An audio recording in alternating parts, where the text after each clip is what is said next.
মুরগির মাংসের যে রেসিপিটা আজকে শেয়ার করব, এটা আমি খুব শিওরভাবেই বলতে পারি যে 90% লোক এই রেসিপিটা খাওনি।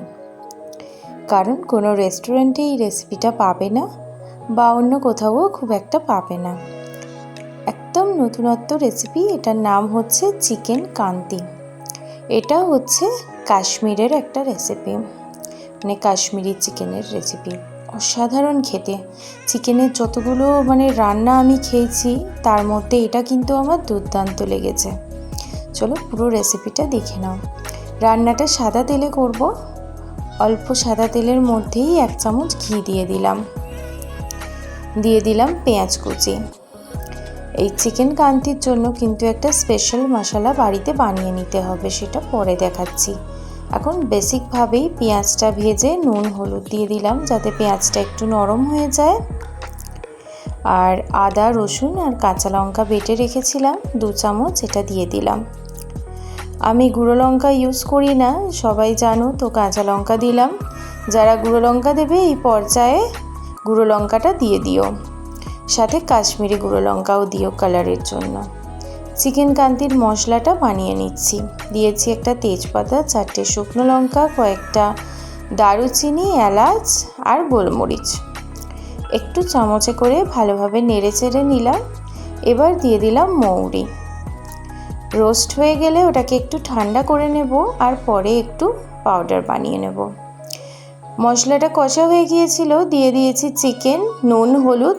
খুব ভালো করে কষাবো যতক্ষণ পর্যন্ত না তেল ছাড়ে বা গন্ধটা চলে যায়। আর মিডিয়াম আঁচেই কষতে থাকবো। আজ আস্তে করব না, তাহলে জল ছেড়ে দেবে, কষাটা ভালো হবে না।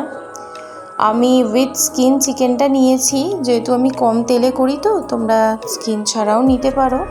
দেখো চিকেনটা কষে গেছে আর তেল ছেড়ে দিয়েছে। এই পর্যায়ে দিয়েছি একটা মাঝারি সাইজের টমেটোকে পেস্ট করে। বেশ সময় নিয়ে কষে নিলাম। দেখো স্কিন সমেত চিকেন হলে কিন্তু তেল খুব কম লাগে আর টেস্টও ভালো হয়। তেল ছাড়তে শুরু করেছে, তো এই পর্যায়ে আমি দিয়ে দেব চিকেন কান্তির জন্য বানিয়ে রাখা মশলাটা। পুরো মশলাটাই কিন্তু আমি এখানে ইউজ করে নিলাম। এই মশলাটা মিক্সড করলেই কিন্তু ম্যাজিক, একদম কালার চেঞ্জ। আর তার সাথে এই সময় এত সুন্দর স্মেল আসছে রান্নার, জাস্ট দুর্দান্ত।